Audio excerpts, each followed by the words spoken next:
It was late at night when we were staying at my in-laws' house.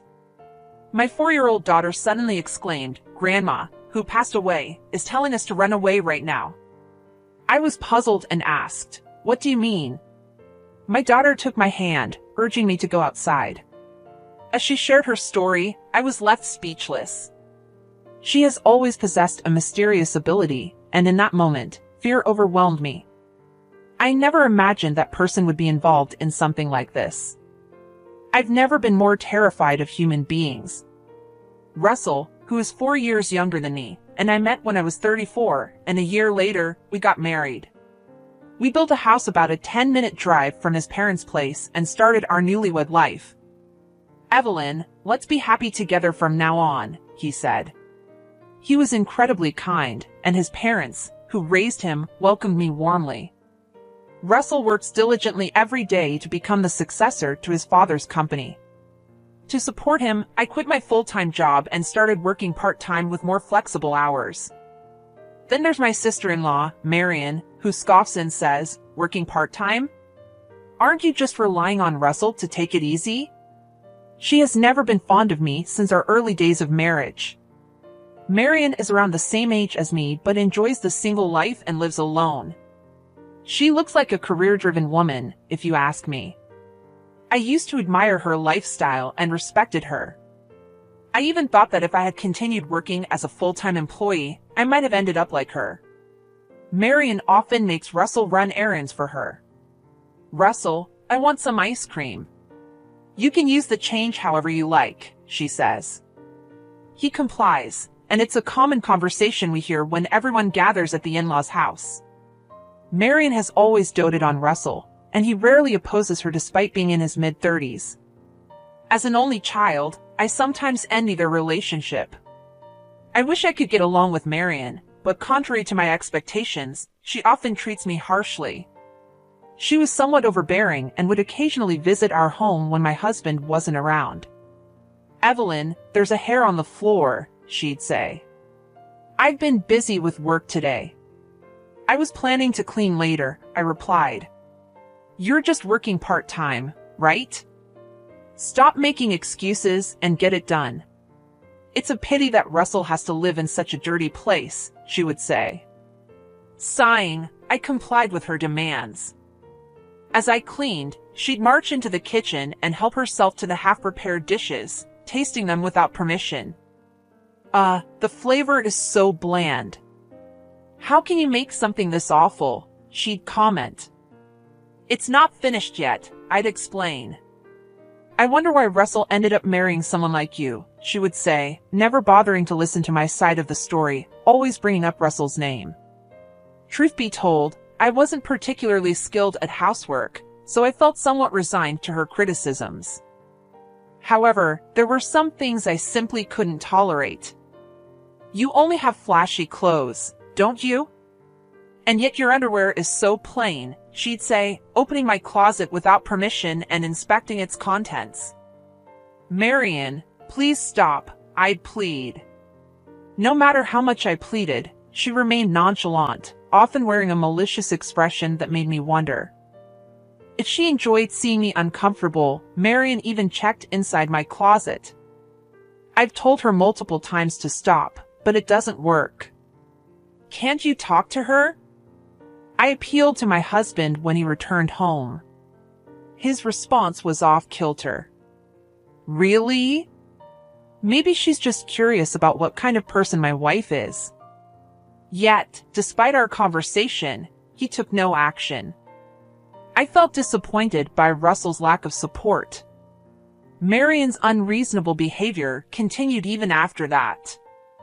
A year into our marriage, when our daughter, Lena, was born, her actions escalated further. Frustrated by our crying daughter, my sister-in-law glared at me. "She cries so much. It's your poor parenting.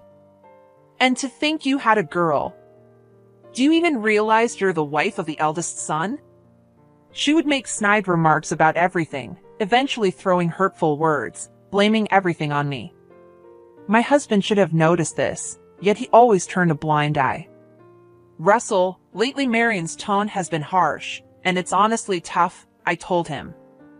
It's your fault, Evelyn, so there's nothing to be done. Or are you implying that Marion is hysterical? No one said anything like that. He consistently took Marion's side, refusing to engage seriously. As time passed, my dissatisfaction with Russell grew. Is it okay to continue like this forever? Divorce crossed my mind, but having experienced the loneliness of being raised by a single parent after my own parents' separation, I hesitated. I didn't want my daughter to feel the same way. Despite it all, I endured because my in-laws kindly watched over me. However, I suddenly lost that support when my daughter Lena was just 6 months old. My mother-in-law succumbed to illness. The shock of her departure left everyone struggling to cope with their emotions. I'm going to visit Dad because I'm worried about him, Russell said. Understood. Let me know if there's anything I can help with. During this time, my husband frequently visited his father's home, leaving me and my daughter behind. Sometimes, he returned late at night. I asked about the reason. Dad feels lonely being alone. But you see your dad at work too, right? Can't you ask Marion to help with family matters? You're quite heartless.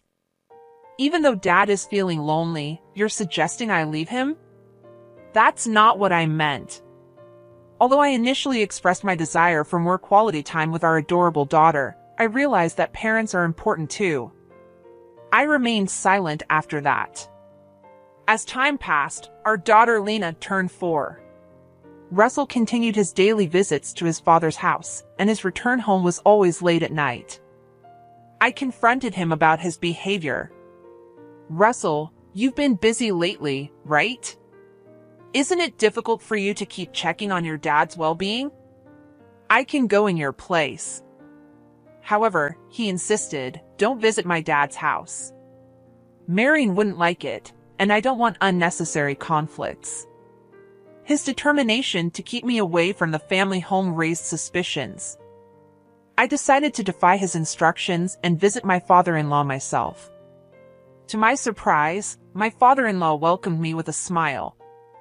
I've been taking cooking classes and enjoying it, he said happily. His demeanor was completely different from what Russell had described. And then, my father-in-law accidentally let slip a revealing statement that left me astonished. After a few weeks since that incident, one day my husband suddenly said, "Why don't we all gather at my dad's house and have a meal?" I hesitated, thinking, but Marion wouldn't like it if I visited your dad. His unexpected suggestion made me suspicious. He continued, "It's fine. Marion invited us today. So, are you coming? Hurry up and get ready." Russell seemed unusually flustered. Despite the difference from our usual routine, I agreed to my husband's invitation, and the 3 of us, my daughter, him, and I, headed to his dad's home. Upon arriving at my in-laws' house, a delightful aroma greeted me at the entrance. My sister-in-law Marion welcomed me with a smile. "Evelyn, welcome. I've been preparing dinner while waiting for you." She ushered me inside, handing treats and toys to my daughter, Lena. Although I had braced myself for her usual snide remarks, Marion's kindness caught me off guard this time. Still, I remained cautious. I shouldn't let my guard down. Maybe she'll play some culinary tricks to spite me. But my suspicions were unfounded. "Russell told me about your favorite dishes. I hope they suit your taste," Marion said. As I surveyed the table, I found an array of my favorite foods. Grateful, I replied, "Thank you." Yet, lingering disbelief colored my emotions.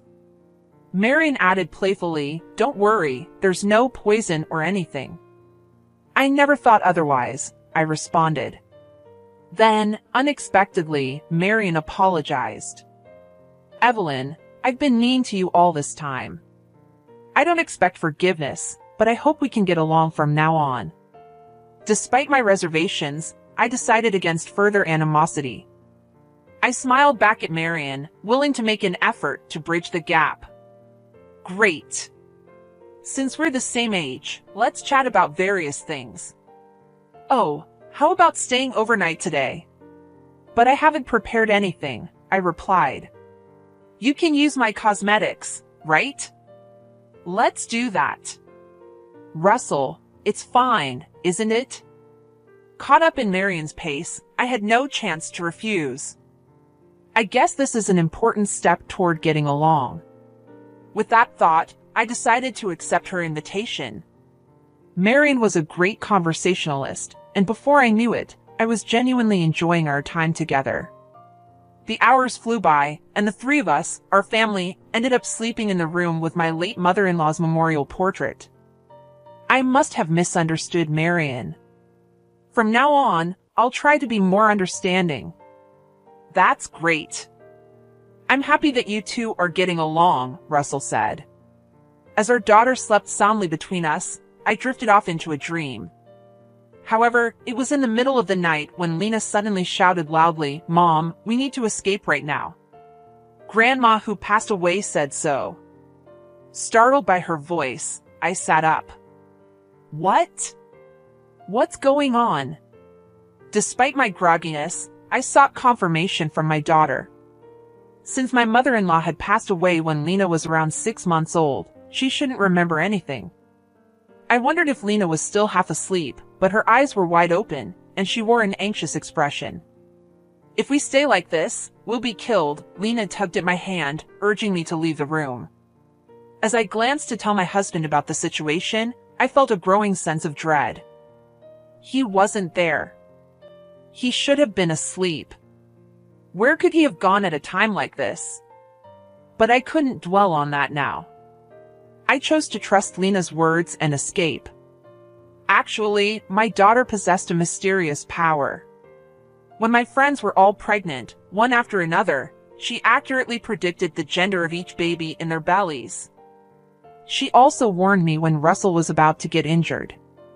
Russell did indeed hurt himself by slipping on the stairs, but luckily it was just a minor sprain. However, since that incident, both Russell and Marian started avoiding Lena, saying she's creepy. It's natural for some people to feel that way, so we decided to keep this power a secret between Lena and me. Grandpa needs to escape with us too. Lena stopped in front of her grandfather's room, entered, and gently shook him awake. Grandpa, wake up quickly. We'll explain later, but please come with us and escape. Startled by our urgent voices, my father-in-law jumped up, though he seemed puzzled by the situation. Despite his initial hesitation, he eventually agreed to go outside after hearing Lena say, "Grandma told us to." When we reached the entrance, I noticed that my husband and sister-in-law's shoes were strangely missing. Furthermore, there were no cars in the parking lot, neither of theirs. Could it be that what Lena said is related to both of them? We decided to walk back to my house, but while it would take only 10 minutes by car, on foot, even for adults, it would be over an hour. I called my mother and asked her to pick us up. As we arrived in front of my house in my mother's car, I noticed that the lights were on inside, and to my surprise, Russell and Marian's car was parked there too. Mom, I hate to ask, but can we stay at your home tonight? I had an uneasy feeling, and entering the house as it was might be dangerous. And so we sought refuge at my mom's house that night. My mind and eyes remained wide awake, and I couldn't sleep. As the morning dawned, I couldn't shake off the meaning behind my daughter's words. So I borrowed my mother's car and went alone to my in-laws' house. To my shock, the grand, imposing house that had stood there just a few hours ago was now reduced to charred remains and skeletal framework. Wait, this can't be real.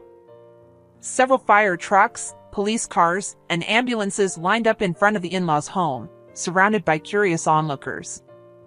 On the other side of the yellow tape, Russell and Marian were speaking with police and firefighters, explaining the situation. I slipped into the crowd of bystanders, hidden from their view, and observed the unfolding scene. After a while, some of the emergency vehicles departed and the onlookers dispersed. The once crowded area in front of the house now stood empty. Hiding in the shadow of a nearby car, I listened to my husband and sister-in-law's conversation as they stood outside the taped-off area, gazing at the charred remains of our once grand house. It really went up in flames. The useless Lena and Evelyn should be dead by now. They won't be of any help, Marion said. My heart pounded in disbelief and fear as their sinister words echoed in my mind. If they survive this, it's a miracle. Once things settle down, I'll remarry my affair partner and make her child the legitimate heir to this house. Russell's horrifying words echoed in my ears, leaving my legs trembling so much that standing became a challenge. Since Dad probably kicked the bucket too, the inheritance is ours, and the company will be mine soon. Russell and Marion exchanged laughter as they discussed their sinister plans. What terrible people. I can't forgive them. Fueled by fear and anger, my entire body shook. Before they could return to my home, I hurriedly drove back, retrieved my belongings, and returned to my mom's home where my daughter and father-in-law awaited. There, I shared the events from earlier at the in-laws' house with my father-in-law. There's something you need to know, I began. Oh my, how could this happen? I absolutely cannot forgive it, he replied, his face twisted with shock and rage. Together, we decided on revenge against my husband and sister-in-law. That evening, I left Lena with my mother and stood outside my home's front door with my father-in-law. I reached for the intercom but then hesitated. This was my own house. There was no need for that. Instead, I decided to open the front door myself. As I fumbled with the lock, I heard a rattling sound and saw Russell cautiously peeking out from inside. What? His face turned pale, and he retreated back into the room. Soon after, he returned with Marion in tow. Why are you here? She asked, looking ashen. But when she noticed our gaze, she suddenly clung to my father-in-law, feigning relief. Thank goodness you're alive. We couldn't find any trace of you, and they said they hadn't found anything in the burnt ruins. We were so worried.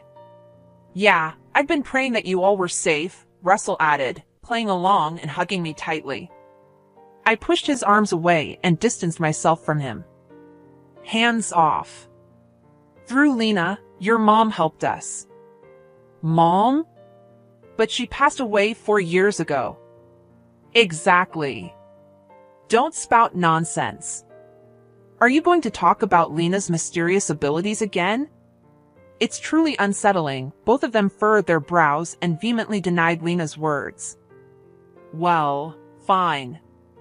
Let's go inside for now. After all, this is my house too, and your dad is here, I said, pushing them aside and ushering my father-in-law into the house. As we entered the living room, Russell, who had followed us, placed a hand on my shoulder. Wait. Didn't I tell you not to touch me so casually? Oh, Evelyn, are you having a hysterical moment? Maybe your hormones are out of balance. This is why women in their 40s get a bad reputation, Marion smirked, mocking me as usual. Gone was the meek demeanor from the previous day's apology. Her true nature, overflowing with malice, revealed itself even in the presence of my father-in-law. That's enough to make anyone angry. This fire incident was orchestrated by you two siblings, isn't it? I stared at my husband and sister-in-law, hitting the nail on the head. Wait, there's no evidence to say something like that. It's impossible, they protested.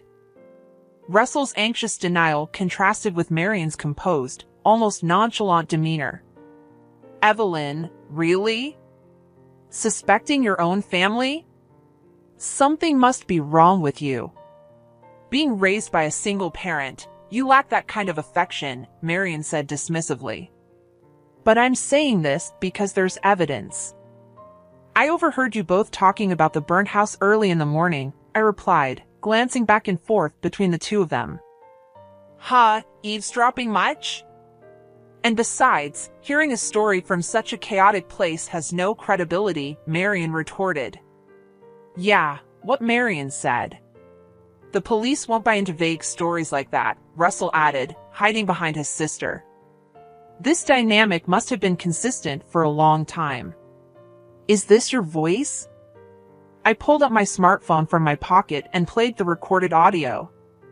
It captured the conversation between the two of them from that morning.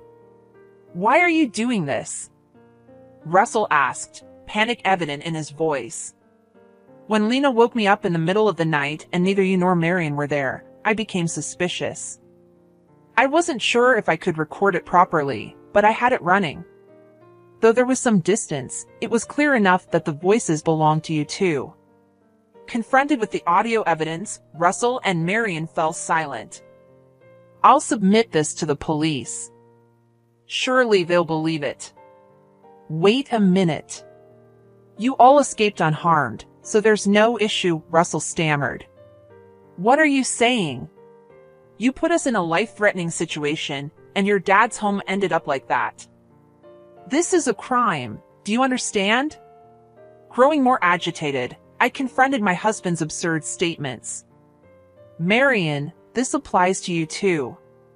You must pay for this wrongdoing." "Don't get cocky, you wretched woman," she snapped, launching an attack, her hostility toward me evident. But I couldn't waste time arguing with her. "Here we go," I said, taking a deep breath and locking eyes with the two of them once more. "By the way, what do you mean by waiting for the heat to die down and then remarrying your affair partner, legitimizing a hidden child?" Russell seemed caught off guard by the direct questioning and stumbled over his words, eventually falling silent. "You thought you could just stay quiet when it became inconvenient, but there's evidence. This woman, right?" I confronted them, brandishing a photo I'd pulled from my bag. Wait. Why did you investigate this so thoroughly?" Marion asked, glaring at me without offering any assistance. "Marion, what do we do?" "We're caught," Russell turned to his sister, seeking help in his panic. But Marion merely glared at me, her lack of support draining Russell's resolve and leaving him deflated. Actually, I had suspected my husband's infidelity for some time and gradually conducted my own investigation. On that morning, I hurriedly retrieved the evidence I had collected. "How long have you known?" Russell asked, defeated. "Well, it started when you said you were checking on your dad and your returns home became consistently late.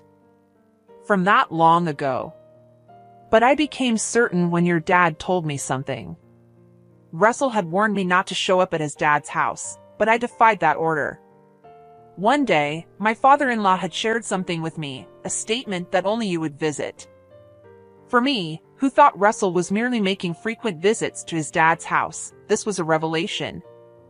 It was shocking. Although the photo includes Marion, it seems your affair has her approval, Russell." I confronted them, thrusting the evidence in their faces. "So what? Isn't it your fault for being cheated on?" "You lack any charm," Marion sneered, clearly aware of the situation as well. Among the evidence I had gathered were photos showing the gradual growth of the affair partner's pregnant belly and, most recently, images of Russell and the affair partner strolling with their baby. "Evelyn, it's not what you think. There's a valid reason." My husband suddenly changed his tone, attempting to justify himself. Just as I was about to push them away, my father-in-law, who had silently observed the situation until now, stood up and positioned himself like a guardian in front of my husband and Marion. "What are you both doing? Bullying Evelyn, engaging in infidelity, and even endangering our lives? What's your intention?" His furious tone left my husband and sister-in-law speechless. "Dad, listen to me. It's all Marion's fault. She introduced me to that woman in the photo just because she didn't like Evelyn. You were always complaining about your wife too, so I mediated between you and that woman," Marion retorted. "Nobody asked you to do that. Besides, it was you who said our daughter Lena couldn't be the heir because she's a girl," I interjected. "But that's true, Dad. You agree with me, right? And don't worry, the child in the photo with that woman is a boy. Our lineage is secure," Russell added. Russell and Marion argued, debating who was at fault. Through their exchange, the reason for my sister-in-law's animosity toward me became clear. She, who is the same age as me, couldn't understand why I was happily married with children while she faced a string of rejections and remained single. Her envy of my apparent happiness fueled the years of mistreatment I endured. Desperate to break up my marriage, Marion used her compliant brother to impregnate her affair partner with a baby boy. This is outrageous. It's beyond cruel, I thought, my anger welling up again, my clenched fist trembling uncontrollably. Enough of this, my father-in-law shouted, and both of them fell silent, their demeanor resembling that of chastised children shrinking before an angry dad. Evelyn, I truly apologize. I've raised such foolish individuals, and I bear responsibility, my father-in-law apologized repeatedly. I offered him my best smile. Without hesitation, I turned to Russell and fixed him with a stern gaze.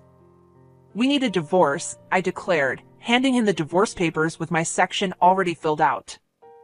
This saves us the trouble of negotiating. We'll officially welcome the affair partner's child as the heir. Marion snatched the papers from my hand before Russell could even react, dancing with apparent delight. Yeah, that settles it, Russell echoed in the same tone as Marion. Ridiculous. As long as I'm alive, you won't get your way, my father-in-law glared at them. Dad, what are you saying? Isn't this a cause for celebration? Marion's eyes sparkled. Marion, I sever all ties with you. Don't ever cross my path again. Russell, the same goes for you. You're fired from the company, my father-in-law delivered his verdict to the two of them. Wait a minute. Without me, the company would collapse. Is it okay to do this? Russell protested. Exactly, my father-in-law replied firmly, leaving no room for further argument. If you side with us, you'll be all alone. And what about the inheritance? Their concerns ultimately revolved around money. Upon hearing this, my father-in-law's expression momentarily revealed a hint of sadness. You're both strangers to me now. The company and the inheritance are irrelevant. What? Marion erupted in anger while my husband, flustered, tried to reason with his father. Dad, reconsider, he said, shaking his father's shoulders and pleading. The heir will be Lena, my grandchild, who saved our lives, my father-in-law declared with a heavy sigh. Wait, Lena is my child, so I might still get a share of the inheritance, right? Russell grinned, asking me an audacious question in this situation. I couldn't help but question his nerves. She doesn't want to see you after everything that's happened. She's scared, and there are hardly any memories between you, I replied firmly. But I'm her father. I won't allow it. Nevertheless, this is the result of your inaction over the past 4 years. After the divorce, I'll respect our daughter's wishes and won't allow visitation. I don't want that. I don't want a divorce, Evelyn, please. Russell wailed loudly, clinging to me. Evelyn, I apologize for everything. Please convince Dad to reconsider, he begged. Even Marion, seeking mediation, pleaded with me. Although you two might be preoccupied with divorce and estrangement, both of you need to go to the police now regarding the fire incident. Do you understand? Please don't involve the police. I'll be a better husband and dad. I won't let Marion manipulate me anymore. Let's start anew as a family of 3, Russell pleaded. Seriously, don't bring the police into this. What about my hard-earned career? Marion added. Even though they've come this far, they seem to only think about themselves and say whatever they want. Enough. Reflect on your actions and make amends. I firmly rejected them, pushing them away. Russell and Marion mumbled in response, collapsing to their knees. Afterward, I took my husband and sister-in-law to the police station and submitted the audio evidence. Both of them confessed, and they were arrested in connection with the recent fire incident. The divorce with Russell was finalized, and he agreed to pay $20,000 in alimony for the affair, along with monthly child support of $400 for our daughter, Lena. Since he'll be behind bars for a while, I intend to collect those payments when he's released. As a bonus, I also received a tidy $7,000 in compensation from the affair partner. Marion faced the same fate with her conviction confirmed. She lost her job and, of course, abandoned by her father and separated from the brother she doted on. She's now all alone. Well, it's a consequence of her own actions. My father-in-law, with whom I still maintain contact, is determined to keep working until Lena becomes the heir. Our daughter is enthusiastic about becoming the president of Grandpa's company.